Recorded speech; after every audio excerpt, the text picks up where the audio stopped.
meelaan ku sheegna ma naqaano hadday muslimta madaxweynaha si degdeg ah noogu soo hadlo ilmaha caruur baa naga maqan ilmo baa naga maqan caruur baa naga maqan madaxweyne farmaajo iyo taliyaha nisa Fahad Yaasiin ayaa amray in la bixiyo lacag aad u tiro badan si loo jahwareeriyo bulshada Soomaaliyeed isla markaana loo aamusiyo hooyooyinka iyo aabayaasha ka cabanaya caruurtooda lagu laayay gudaha dalka Itoobiya waxaana hooshan loo xilsaaray agaasimaha warfaafinta madaxtooyada Cabdirashiid Maxamed Xaashi 20 November ayaan baahinay xogta ku saabsan in dhalinyaro badan oo Soomaaliyeed la geliyay dagaalka u dhaxeeya Itoobiya iyo sidoo kale Eritrea isku dhinaca iyo kooxdii Tigreega aan ahayn kooxdii ugu horeysay baahisa xogtaasi kulanti wacan oo wanaagsan aqyaarta hawadaan ku saaxiibnay oo idilkiinba meel walba aad joogtaan waxaan idin leenahay waqtiga idin wacnaado dhammaantiinba muuqaalka la gareeyo cid walba muuqaalka la gareysana waxaan Allah subhanahu wa ta'ala aan kaga baryeena umuuraha leedahay ilaahay inuu sahlaa ilaahay subhanahu wa ta'ala ana awlaadda uu barakaya inta awlaaddoonka ana ilaahay awlaad baari ha siiyo inta gurdoonka ana gur wanaagsan iyo mustaqbal wanaagsan ee baweyna ha siiyo qof walba muuqaalka sheerta ku qabta la gareeyana waxaan rabbi subhanahu wa ta'ala aan kaga baryeena mal adduunyo ay sifileen inuu ilaahay subhanahu wa ta'ala uu siiyo dambigoodii dambiga waalidkoodana بودا ربي سبحانه وتعالى أنه كعزما جنة الفردوس الأعلى حاسدك وعلينا هو من شر حاسد إذا حسد الحاسد لا يفلح بإذن الله الكريم وحكودا بين يهوغي قصاره وحد مانتين واجب نوغاها إن نقرب استاغنه هويوينك يا بياشا ترادا بدن لا إلمينا يا عرور توضو لغول لا يدلك إيطوبيا إسلامر كان الله حقوق دا إلا هايين دولدنا أي ديدان تهي إن عرور توضا أي عديسين عرور تاسي أي عديسين لغول لا يقودها دلك إيطوبيا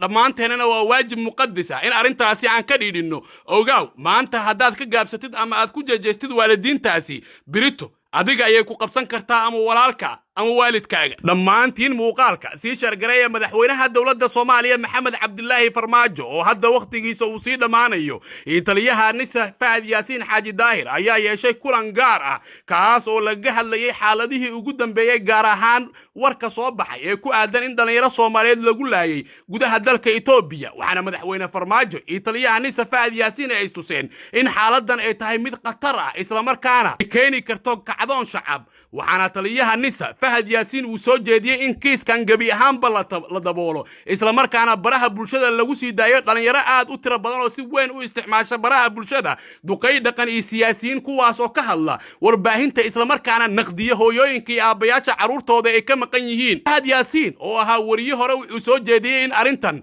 loo xil saaro agaasimaha warfaafinta madaxtooyada Soomaaliya Cabdirashiid Maxamed Xaashi kaas oo abti u ah madaxweynaha Soomaaliya Farmaajo isla markaana kol hore asiga qudhiisa aan jiray madaxdii hore ee soo martay dalka waxaana la tilmaamay in Cabdirashiid Maxamed Xaashi loo dhiibay lacag aad u tiro badan kuwaas oo hadda la siiyay qaar ka mid ah dhalinyarada isticmaasha baraha bulshada isla markaana ka dagaalamaya komantiyada qaarkood waxay soo dhigayaan boostiyo lagu aflagaadeeyo waalidiinta cabanaya halka qaar kalena ay soo bandhigayaan cod been abuur ah oo aan jirin Cabdirashiid Maxamed Xaashi ayaa durbaba hooshiisa dhax galay isla markaana ilaa xalay qaybinaya lacag aad u tiro badan kuwaas oo la siiyay dhalinyaro hadda qaarkood ku jirta baraha bulshada isla markaana aflagaadeynaysa waalidiinta Soomaaliyeed ee dhibaatadu ay haysato sidoo kale shakhsiyaad kale ayaa loo xil saaray inay kiciyaan odayaasha dhaqanka iyo siyaasiyiinta waxaana la tilmaamay in la doonayo odayaashaasi iyo siyaasiyiintaasi inay naqdiyaan waalidiinta Soomaaliyeed ee cabanaya isla markaana la jahwareeriya shacabka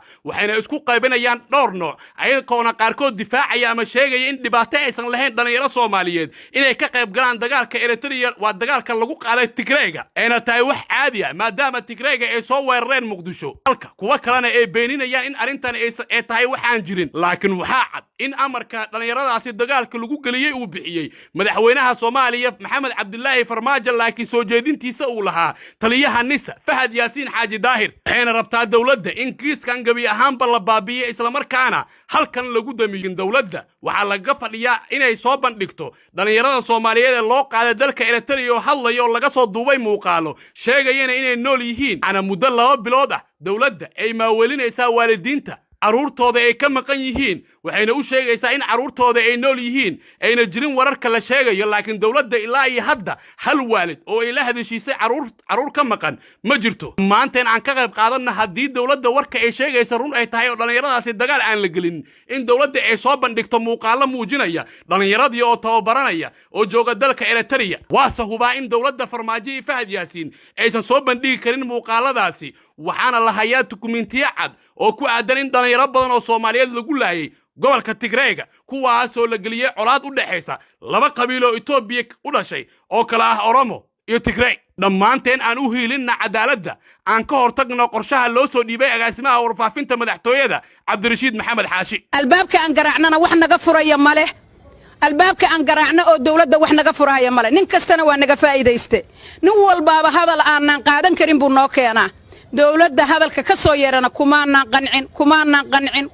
qancin wasiiradeedii weeye waxa hadlahayaa oo annaga noo dhaartay weeye ninka maanta ka meermeeraya geeridoodiyo noloshooda ma ku qancin mana ku qanci doono laakiin madaxweyne waxaan kaa codsanaynaa ama madaxweyne nin alla ninkii xilka haya maanta dawladda farmaajo nin alla ninkii xilka haya nin kasta ha u dhasho ninkii maanta xilka haya inuu ka dhiidhiyo oo nala hadlo oo waxna dhaho oo maanta kaliya uu jawaab horta uu jawaabna la isla carab tirto waa inay ka hadashaa waxa ku maqan waa dad xoolo ma ahan haddii ilaahay kuu reeya badeeca ma ahan dad baa ku maqan dawladdu waa inay dadka noloshooda sheegto ama geerideedu sheegto ubadkii nin la askareeyay Itoobiya laga iibshay iyo Eritrea la geeyay iyo Aksum baa lagu laayay